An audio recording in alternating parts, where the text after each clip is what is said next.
বাচ্চাদের ইমিউনিটিটা অনেক বেশি দুর্বল থাকে। বাচ্চাদেরকে হেলদি রাখার কিছুগুলো উপায় আছে। যে উপায়গুলো আপনারা অবলম্বন করলে আপনারাও আপনার বাচ্চাদেরকে হেলদি রাখতে পারবেন, বেমার-আজার থেকে একটু দূরে রাখতে পারবেন। আজকে আপনাদেরকে বানিয়ে দেখাবো বাচ্চাদের জন্য অনেক বেশি হেলদি অ্যান্ড উপকারী এনার্জি বল। এই এনার্জি বলটা বাচ্চাদেরকে আপনারা যদি দেন তাহলে অনেক বেশি উপকার হবে। এটা বানানোর জন্য আমি কিছুটা নিয়ে নিছি ওটস, সাথে কাজু বাদাম আর নিয়ে নিছি কয়েকটা কিশমিশ। অ্যান্ড এই যে আমার হাতে দেখতেছেন এইটা হলো মিউসলি। এটা আপনারা বাদও দিতে পারেন যেহেতু ওটস দেওয়া হয়েছে। কিন্তু এই জিনিসটা যদি আপনারা দেন এর মধ্যে অনেকগুলো ড্রাই ফ্রুটস রয়েছে। এটা দিয়ে বানাইলে এই জিনিসটা খেতে অনেক বেশি মজা হয়। তো আমি মিউসলি কিছুটা দিয়ে দিয়েছি। তো এখন আমি এটা একটু রোস্ট করে নিব, ভেজে নিব। আমার ছোট্ট চুলায় আমি দিয়ে দিছি একটা ছোট্ট কড়াইতে। এই কটা জিনিস আমি ঢেলে দিয়েছি এখানে। সুন্দর করে একটু ভেজে নিব।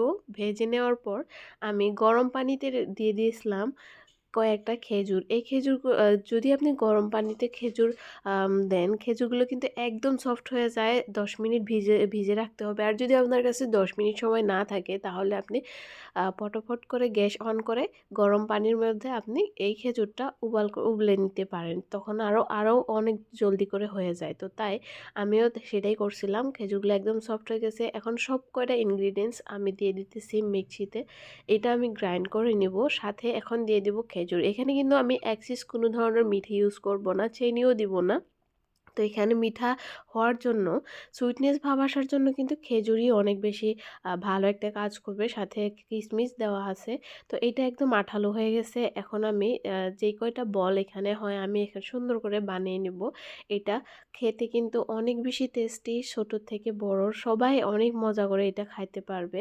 বাচ্চাদের জন্য অনেক বেশি ভালো হবে। এটা আপনারা আপনাদের বাচ্চাদেরকে ইভিনিং টাইমে স্ন্যাক্স হিসেবে দিতে পারেন। ২ টা করে বল দিন দিবেন। আমি আমার বেবির জন্য এটা ১ সপ্তাহের জন্য রেডি করতেছি। ১ সপ্তাহ এটা শেষ হওয়ার পর ১ সপ্তাহ পর আমি আবারও এই প্রসেসে এই এনার্জি বলগুলো বানিয়ে রাখবো।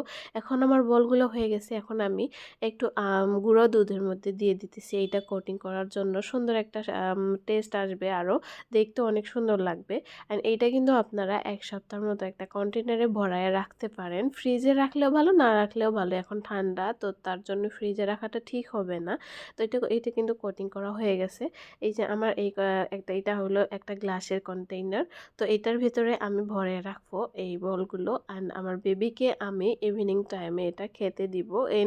এমনিতে চকলেট খেতে চায়। কিন্তু যখন এইসব খেতে চাবে আমি তখনই একটা করে এইখান থেকে বাইর করে দিব। কিন্তু খাওয়ার একটা পরিমাণ রয়েছে। অত বেশি দিবেন না। ২টা বা ৩টা দিবেন। এক্ষেত্রে এখন আমি সুন্দর করে ভরায় রাখবো। রেসিপিটা কেমন লাগলো জানাতে ভুলবেন না। ভালো লাগলে পেজটা ফলো করে দিবেন।